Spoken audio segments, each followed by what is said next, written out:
모세는 120년의 생을 살았습니다. 40살이 되기까지 그는 바로의 궁에서 왕자의 삶을 살았습니다. 그리고 80세가 되기까지 40년 동안 그는 미디안 광야에서 양을 치는 목자의 삶을 살았습니다.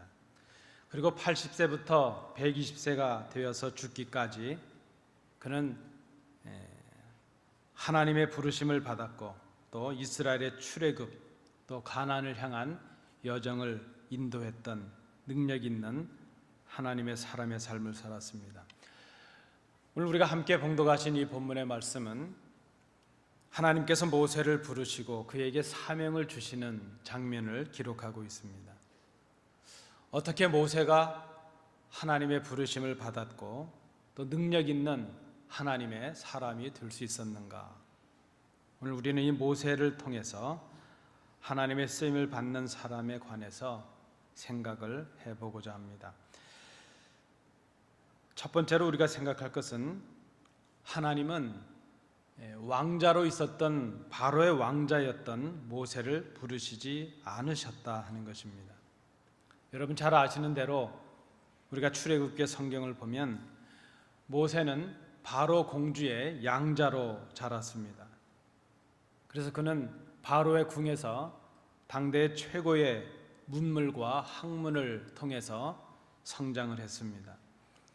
그는 애굽 사람의 모든 지혜를 배웠고 말과 행함에 능한 자가 되었다. 사도행전 7장은 그렇게 기록하고 있습니다.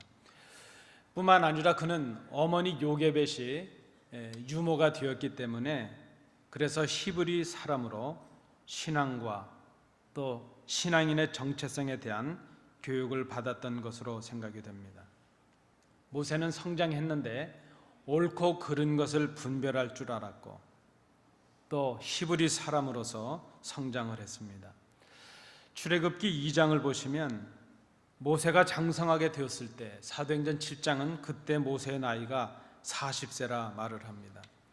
모세의 마음속에 이스라엘 백성들, 자기의 동족들을 돌봐야 되겠다 하는 생각이 들었습니다. 하루는 모세가 그 백성들이 일하는 곳에 노동을 하는 곳에 나가서 보다가 그들을 감독하고 있는 애굽 사람이 자기의 동족들을 때리면서 학대하는 것을 보았습니다. 모세는 그 동족이 당하는 원통하고 억울한 일을 대신 갚아주었습니다. 그래서 그 애굽 사람을 쳐서 죽이고 그를 모래 속에 숨겨버렸습니다.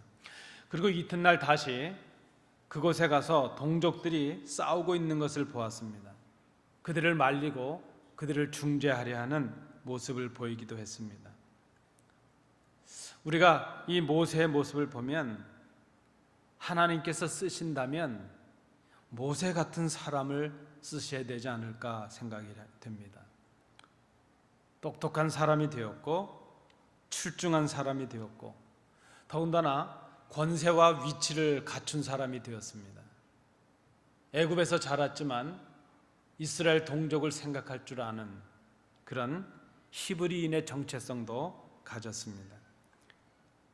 이만한 사람, 식견과 히브리 사람으로서의 신앙적인 정체성도 갖추었고 동족에 대한 사랑과 열정도 갖춘 이 정도 사람이라면 하나님께서 쓰실 만한 사람입니다.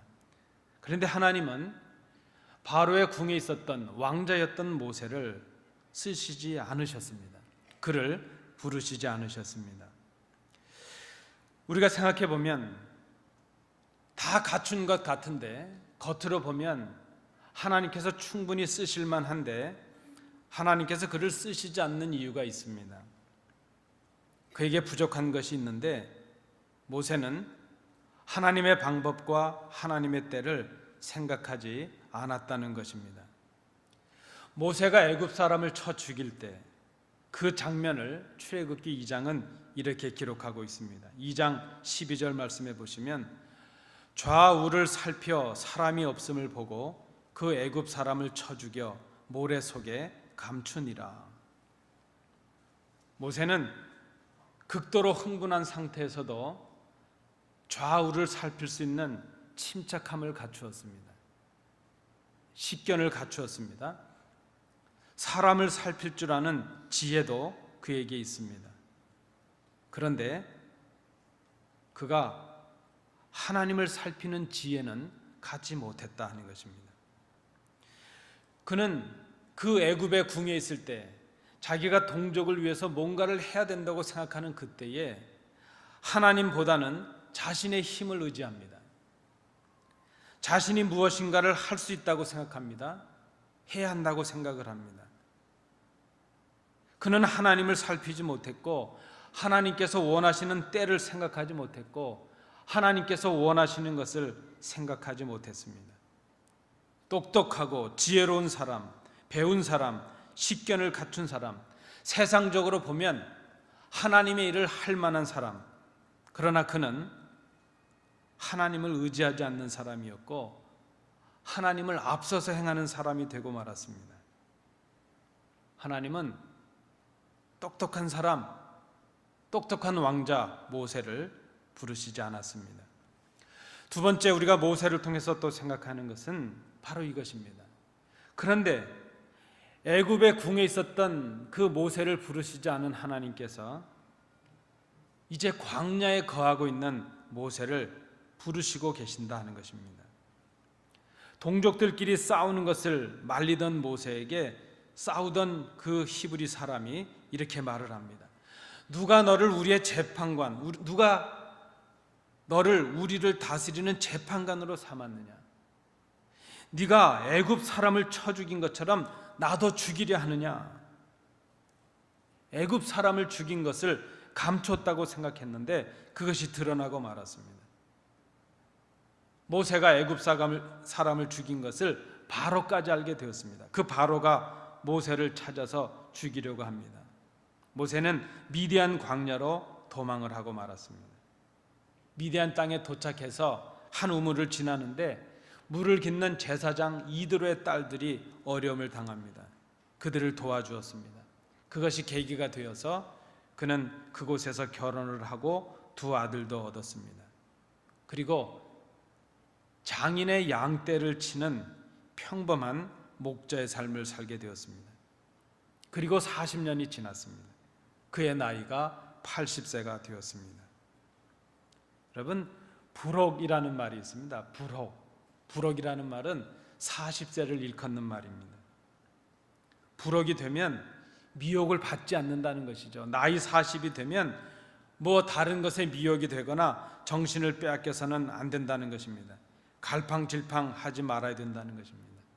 40 정도가 되면 자기의 뜻을 지켜서 미혹이 되지 말아야 된다 하는 뜻이죠. 그런데 나이 40의 모세는 자기가 가졌던 생의 모든 기반을 송두리째 잃어버리고 말았습니다. 그리고 광야에 그저 목동이 되고 말았습니다. 바로의 왕자였던 모세가 궁이 아닌 광야에서 그것도 장인의 양을 치는 그런 신세가 되고 말았습니다. 옛 우리 어른들 하는 말씀에 그런 말이 있습니다. 겉벌이 서말만 있어도 안 한다 하는 처가살이를 이 모세가 40년이나 하게 되었습니다. 인간적으로 보면 이 모세는 참으로 몰락한 사람입니다. 실패한 사람입니다. 우리가 생각해봐도 이런 사람은 하나님의 쓰임을 받을 수 없는 그런 사람입니다. 그런데 하나님께서 오늘 본문에 보면 나이 80이 되도록 40년 동안이나 장인의 양이나 치고 있는 초라한 모세를 지금 부르고 계신다 하는 것입니다. 우리는 사람을 볼 때 그렇지 않다고 얘기를 하지만 겉모습을 봅니다. 눈에 보여지는 모습을 보고 외모를 보고 그를 판단합니다. 그런데 하나님은 사람을 부르실 때 그가 가진 배경이나 조건을 보시지 않습니다. 하나님께서 보시는 것은 그의 중심이요, 그의 마음입니다. 하나님의 관심은 그래서 그가 지금 어떤 조건을 가졌느냐, 그가 지금 무엇을 할 수 있는 능력을 갖췄느냐, 그거를 보시지 않습니다. 어차피 하나님의 일은 그 사람의 능력으로 하는 것이 아니라 하나님께서 주시는 능력으로 하는 것이기 때문입니다. 다만 하나님의 관심은 그가 지금 어떤 마음의 중심을 가지고 있느냐, 그가 지금 어떤 사람인가 하는 것에 관심이 있으십니다. 40년의 광야 생활, 그것은 모세로 하여금 전혀 다른 사람이 되게 했습니다. 그는 더 이상 애굽 바로의 궁에 있었던 왕자였던 모세가 아니었습니다. 하나님께서 그 모세를 부르셨습니다. 오늘 4절 말씀을 보시기 바랍니다. 하나님이 떨기나무 가운데서 그를 불러 이르시되 모세야 모세야 부르시니, 이어지는 그 모세의 응답이 무엇입니까? 그가 이르되 내가 여기 있나이다. 광야의 삶, 광야에서 고독하게 살았던 초라해진 그의 광야의 삶은 그로 하여금 하나님의 음성을 들을 수 있는 그런 사람이 되게 했다는 것입니다. 여러분, 저는 이 모세가 지금 말하고 있는 하나님의 부르심 앞에 응답하는 이 장면에 큰 의미가 있다고 생각을 합니다. 엘리 제사장이라는 사람은 성전에 있었던 사람이요, 하나님을 가장 가까이서 모신다는 백성들의 대표였습니다. 그런데 그는 사무엘이 듣는 하나님의 음성을 전혀 듣지 못하는 그런 제사장이 되고 말았습니다. 여러분, 하나님의 말씀을 들을 수 있다는 것, 그것은 큰 은혜입니다. 저는 어릴 때 요즘 말로 하면 아마 그것이 리틀 야구죠. 아이들 어린이 야구팀에 잠깐 속했던 적이 있었습니다. 제가 속했던 야구팀은 도깨비 야구팀이었습니다. 지금도 이렇게 체구가 작지만 국민학교 때 저는 더 작았겠죠. 체구도 작고, 그저 그때 제 생각에도 좀 뜀박질은 빠르게 한 것 같고 약삭 빠르게 한 것 같은데, 체구가 작으니까 그저 그 야구팀에 유니폼도 있고 뭐 간식도 좋은 걸 먹는 것 같으니까 부러워서 가서 그 팀에 합류를 했습니다. 그런데 뭐 코치 선생님이나 감독 선생님이 다 보는 눈이 있으시죠. 제가 키도 고만고만하고 그러니까 들어갔는데, 저는 들어가면 바로 제가 주전이 될 줄 알았는데 전혀 주전이 되지 못하는 것입니다. 그저 많은 연습은 그렇게 다 같이 하는데 어디 시합에 나가거나 그렇게 되면 항상 그저 목이 터져라 응원만 해야 되고, 나갔다 오는 선수들 배트나 이런 글러브 같은 거 정리나 해줘야 되고 물이나 떠와야 되고, 그러는 시간이 한참 지났습니다. 근데 그때 지금 이렇게 생각해 보면 주전으로 한참 뛰던 저희 선배들이나 친구들과 저처럼 이렇게 늘 후보로 남아있던 친구들 사이에는 큰 차이가 있습니다. 무엇인가 하면 할 수 있는 대로 감독과 코치 선생님에게 눈빛을 맞추려고 노력을 합니다. 뭐 어떤 우리 선수 하나가 실수를 하게 되면 바로 감독에게 눈치를 맞추죠. 저 선수가 지금 실수했는데 제가 대신 나가야 되지 않겠느냐 하는 식으로 막 그렇게 합니다. 감독 선생님이나 코치 선생님이 무슨 한마디만 하면 멀리 있어도 그 말씀이 얼마나 잘 들리는지 모릅니다. 왜 그럴까요? 혹시 저를 아무개 내가 나가라 그 말이 들려질까 봐 간절함이 있는 것이죠. 그래서 그 주전으로 늘 뛰는 선수들은 코치 선생님이 아무개 몇 번 불러야 대답을 하지만, 이게 후보로 뛰던 선수들은 아무개 하면 그저 큰 소리로 부르지 않아도 그걸 알아듣고 코치 선생님께 가서 부르셨습니까? 그렇게 했던 경험이 있습니다. 하나님께서 모세야 모세야 부르셨습니다. 40년 동안 광야에 살았던 모세는 우리가 생각한데 하나님을 떠난 40년을 살았을 것 같습니다. 그런데 그는 광야의 삶 속에서 하나님을 바라보기에 간절한 마음이 그에게 있었다는 것입니다. 하나님의 음성을 듣고 예, 제가 여기 있습니다 이렇게 대답할 만큼, 하나님의 음성을, 그 세미한 음성을 들을 만큼 간절한 모습이 모세에게 생겼다는 그런 말씀입니다. 오늘 9절, 10절 말씀에 그 하나님의 말씀을 듣고 응답하는 모세에게 비로소 하나님께서 사명을 주십니다. 이제 가라, 이스라엘의 자손의 부르짖음이 내게 달하고 애굽 사람이 그들을 괴롭히는 학대도 내가 보았으니 이제 내가 너를 바로에게 보내어 너에게 내 백성 이스라엘 자손을 애굽에서 인도하여 내게 하리라. 그때 모세가 대답합니다. 여러분 잘 생각해 보십시오. 이미 40년 전에 모세는 학대받은 동족을 인해서 살인까지 했던 사람이었습니다. 그때 모세는 이미 자신이 동족을 위해서 무엇인가를 해야 한다고 생각하고 무엇인가를 할 수 있을 것이라고 생각했습니다. 그때 모세도 보았던 그 동족이 받는 학대의 모습을 하나님이 겨우 이제야 보셨다는 것입니까? 모세는 이미 하나님이 그를 부르시기도 전에 40년 전에 그 동족의 아픔을 보고 그들을 위해서 내가 무엇인가를 해야 된다고 생각했던 그런 사람이었습니다. 아마 저 같으면, 보통 사람들 같으면 하나님께서 내가 너희 동족이 당하는 고통을 보았다 이렇게 말씀하시고 이제 내가 너를 보내겠다 말씀하신다면 아마 이렇게 말하지 않았을까요?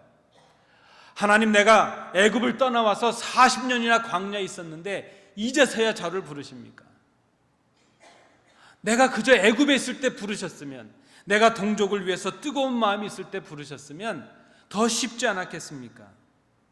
그런데 모세는 이렇게 말을 합니다. 11절입니다. 모세가 하나님께 아뢰되 내가 누구이기에 바로에게 가며 이스라엘 자손을 애굽에서 인도하여 낼 수 있겠습니까? 여러분, 이것은 놀라운 변화입니다. 광야의 자리가 모세를 이렇게 변화하게 하였습니다. 광야는 고통의 자리요, 고난의 자리요, 실패의 자리일 수 있습니다. 그러나 그 광야는 우리가 하나님만을 바라보게 하는 그런 자리가 될 수 있습니다.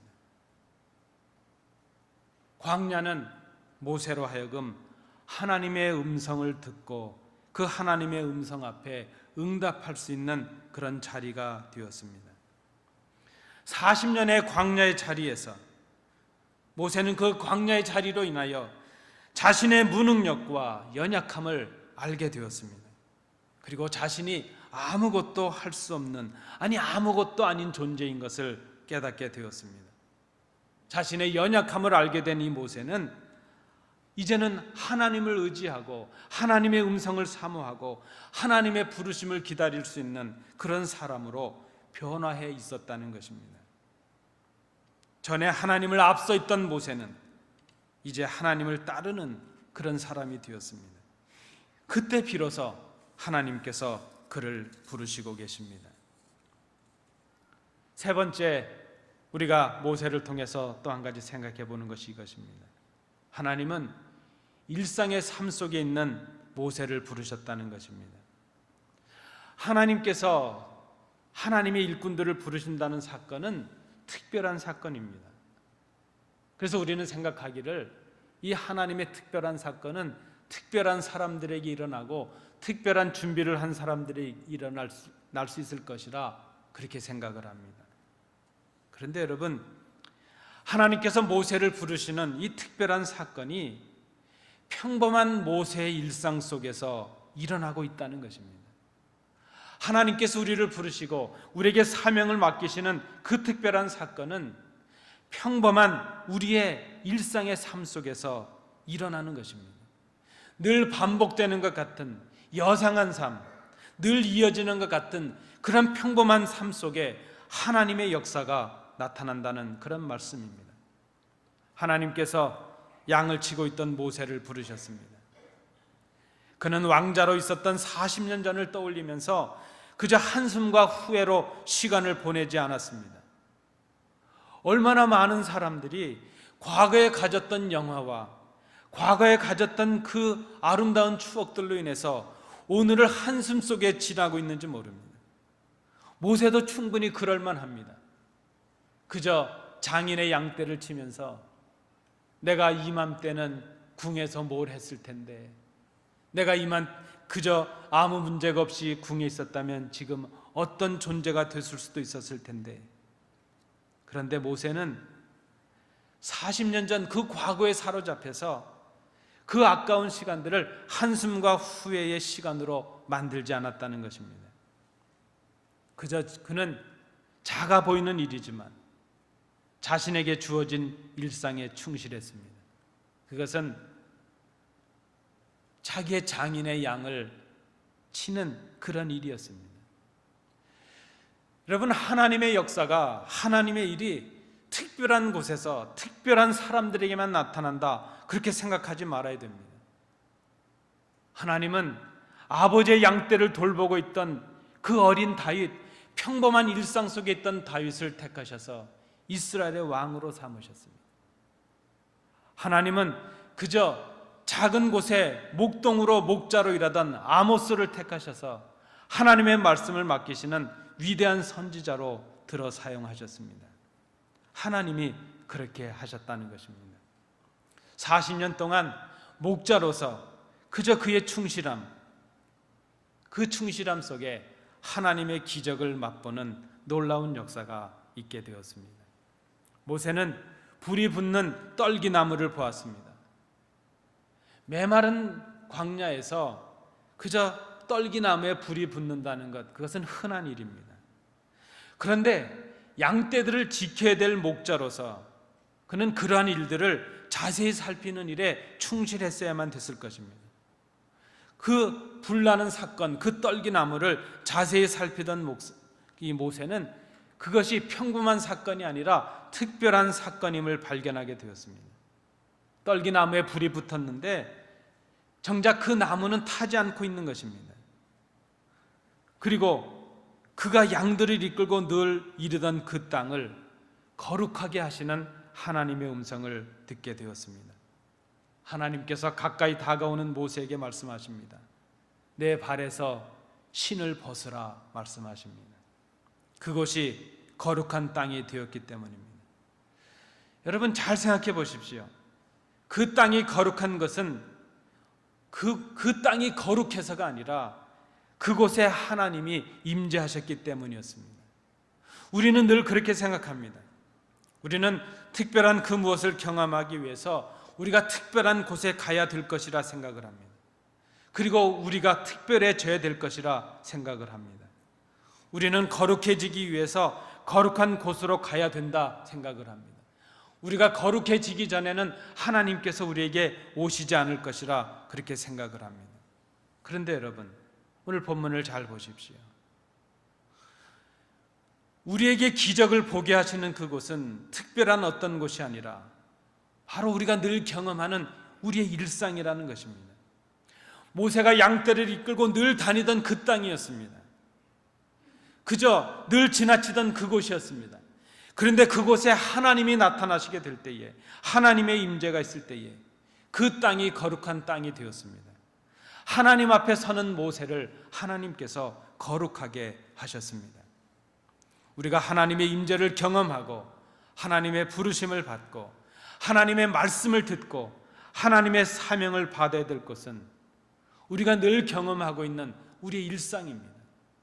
우리가 늘 만나고 있는 우리 성도들과의 함께하는 삶 속에 하나님의 놀라운 기적이 임한다는 사실을 우리가 기억해야 될 것입니다. 우리가 우리에게 맡겨진 일상에 충실하게 될 때에, 우리의 작은 사명들에 충실하게 될 때에 우리는 하나님의 기적을 보는 놀라운 은혜를 경험할 수가 있습니다. 우리가 늘 걸었던 그 땅, 우리가 늘 오르던 이 성전, 우리가 늘 만나던 그 사람들, 그곳에 하나님이 함께 계시게 되면 그 사람들이 거룩한 사람이 되고 그 장소가 거룩한 땅이 되고 평범했던 우리가 하나님의 역사를 이루는 특별한 사람들이 되는 은혜를 하나님께서 우리에게 주신다는 것입니다. 그리고 하나님을 만나는 그 자리, 그곳에서부터 하나님께서 우리와 함께 하신다 약속을 해 주십니다. 바로의 궁의 왕자로 있을 때 모세는 자신의 힘으로 무엇인가를 하려 했습니다.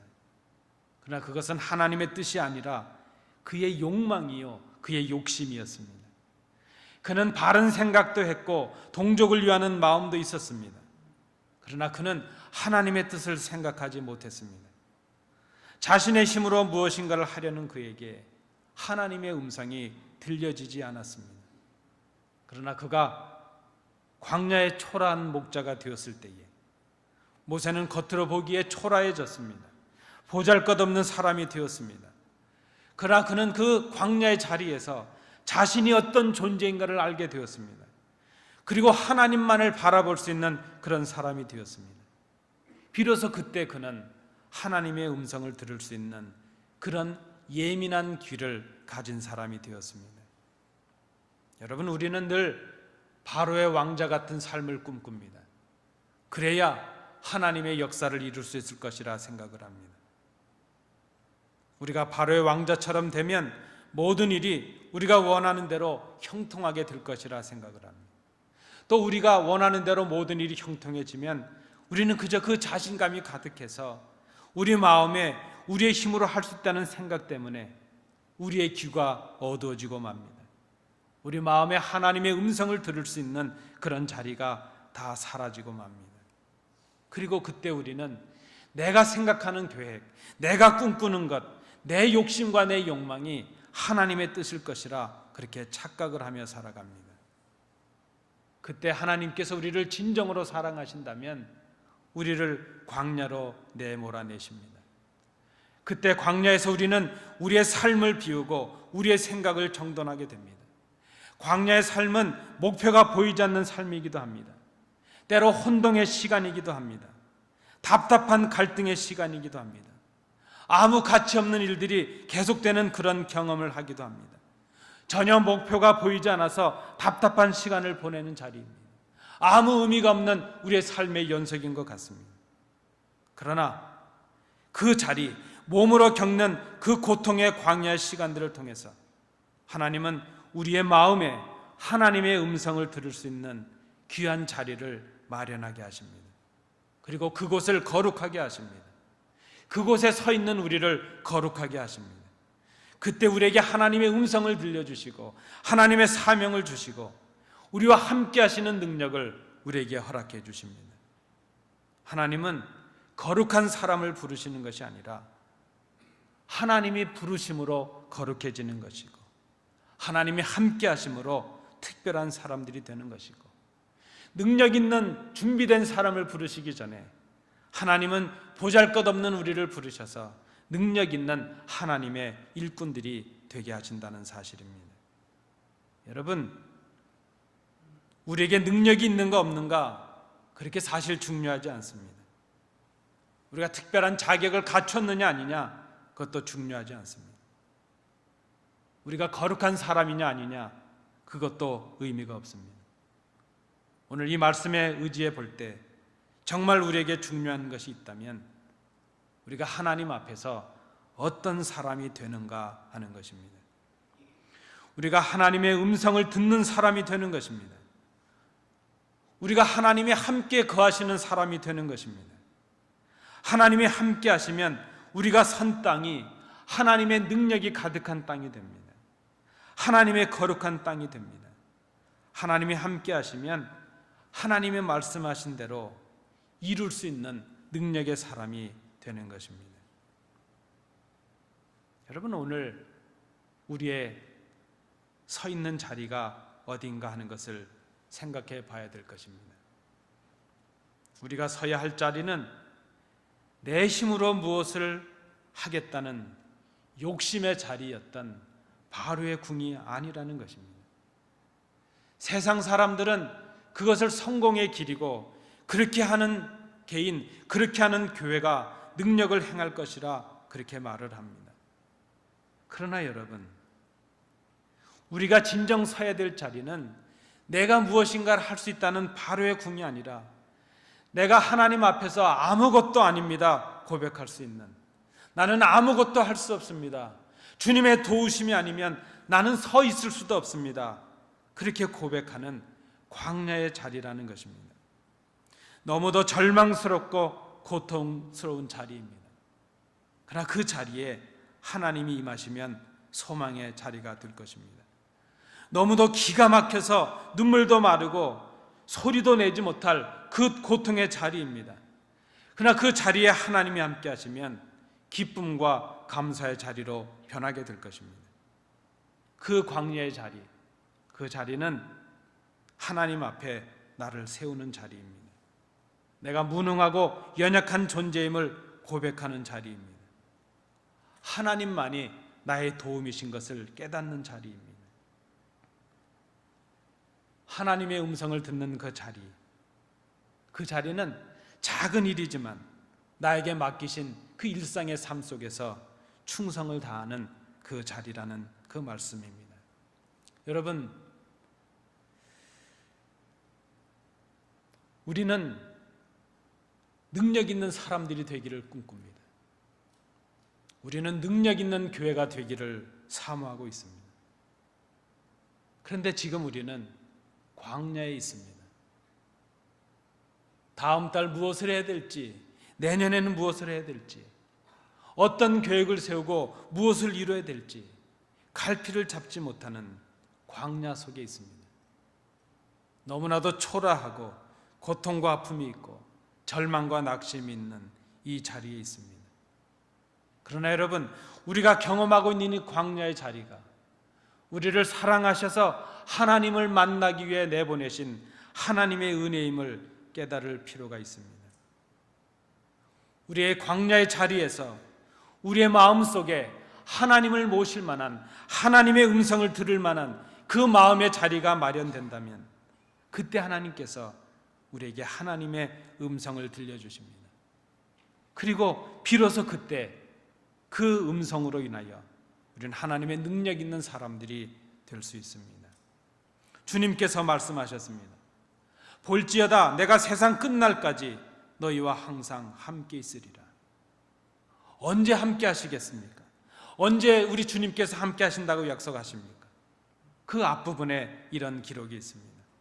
너희는 가서 모든 민족을 제자 삼아 아버지와 아들과 성령의 이름으로 세례를 베풀고 내가 너희에게 분부한 모든 것을 가르쳐 지키게 하라.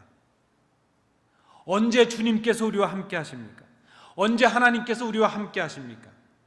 하나님을 앞서는 우리의 인간적인 욕심을 버릴 때입니다. 내가 할 수 있고 내가 능력이 있다고 생각하면서 하나님을 의지하지 않는 그 교만을 버릴 때입니다.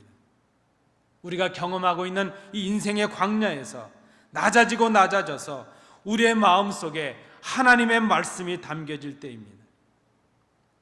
우리를 성도로 부르신 그 부르심에 맞게 우리의 일상에 맡겨주신 작은 삶 속에 충실할 때입니다. 그때 하나님께서 우리와 함께 하십니다. 그것이 심령의 부흥이요, 그것이 교회의 부흥의 시작입니다. 오늘 우리에게 주시는 하나님의 음성을 들으십시오. 하나님이 이르시되 내가 반드시 너와 함께 있으리라. 내가 그 백성을 애굽에서 인도하여 낸 후에 너희가 이 산에서 하나님을 섬기리니 이것이 내가 너를 보낸 증거니라. 내가 반드시 너와 함께 있으리라. 이 말씀이 우리가 오늘 듣는 우리 주님의 부르심의 음성이 되기를 간절히 소원합니다.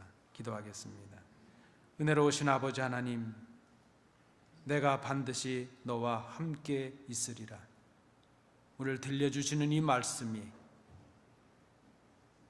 광야의 모세를 부르셨던 그 하나님의 음성임을 깨닫게 하옵시고, 인생의 광야에 처해 있는 바로 우리들에게 주시는 하나님의 음성임을 듣게 하여 주옵소서. 모세가 광야의 삶을 통하여 변화를 경험한 것처럼 우리도 하나님의 음성 앞에 우리 자신을 변화시키므로 하나님의 능력 있는 교회, 능력 있는 일꾼들이 되게 하옵소서. 예수님 이름으로 기도하옵나이다. 아멘.